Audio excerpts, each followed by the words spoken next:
Contrary to popular belief, this might be the real king of Napa Valley, Harlan Estate. Now, technically, the most expensive Napa Cabernet is Screaming Eagle, and people often call that the king. But every time I post about Screaming Eagle, someone will jump into the comment and says, I actually prefer Harlan. And honestly, after visiting the winery last weekend, I can understand why. Now, first of all, visiting Harlan is extremely rare. It is not a winery where you can just book a tasting online. It is invite only, mostly reserved for their mailing list members and longtime collectors. They actually asked me not to post any photos or video of the property, which I completely respect. And fun fact, you can even really find the winery on Google Maps. It is kind of tucked into the hills of Oakville, very close to their sister winery, Harlan Estate and Promontory. When you arrive, you're greeted with a glass, or rather a bottle of crude champagne while overlooking the vineyard.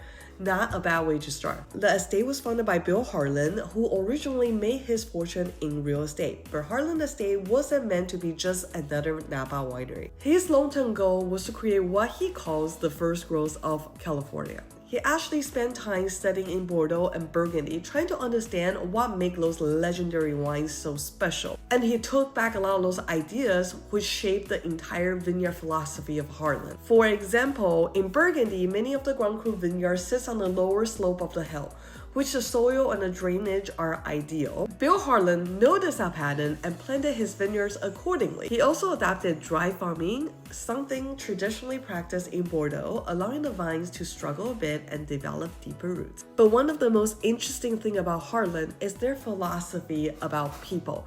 Instead of relying heavily on seasonal harvest worker, they employ full-time vineyard gardener, as they call it, year-round. They even created something called the Vineyard Master Program. After completing an extensive training, a gardener becomes a vineyard master.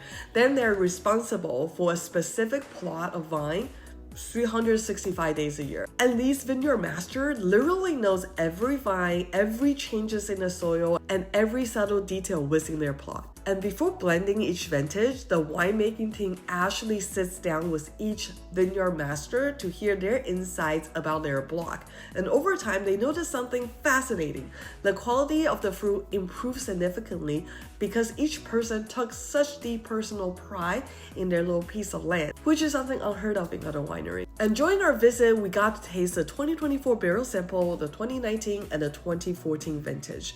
Harlan is actually very focused on blending and balance. Their wine, of course, are powerful, classic Napa Cabernet, but they are actually built to drink beautifully both in youth and when it's much older. You can enjoy them right around the 5 to 10 year marks, but the best bottle can easily age for 30 plus years. That's actually quite rare in Napa. Many big Napa Cabernets either need decades before they're enjoyable or they show well young but fades later. But Harlan managed to be able to grab both sides of the spectrum very well. Now, production is relatively small for such a famous estate, roughly around 1,800 to 2,200 cases every year. And of course, the blend is a classic Cabernet Sauvignon, Merlot, Cab Franc, and Petit Verdot. And the scores are incredibly consistent. Harlan routinely received 98 to 100 point score from critics like Robert Parker and James Suckling. And this consistency is part of why the secondary market is so strong for this wine. And the one thing that I actually admire about Harlan is their pricing strategy. Over the last few years, their release price has climbed from $800 to then $1,200 to now $1,450 per bottle. And honestly, I think that's a smart move. Their mailing list is enormous, and by raising the price, they naturally filter out people who are just flipping bottles on the secondary market. Meanwhile, the wines themselves are now often trading close to $2,000 a bottle. So who knows? Maybe one day Screaming Eagle won't be the only king in Napa anymore. One of the perks of visiting Harlan is that you can actually join the mailing list on the spot instead of waiting years from their email list. So I decided to sign up for the 2024 vintage, which will be released in 2028. And after seeing the vineyard philosophy, the people behind it, and tasting the wines, I completely understand why many collectors consider Harlan Estate one of the greatest wines in America, if not the world. Which is exactly why it deserves a spot in 100 wines worth talking about.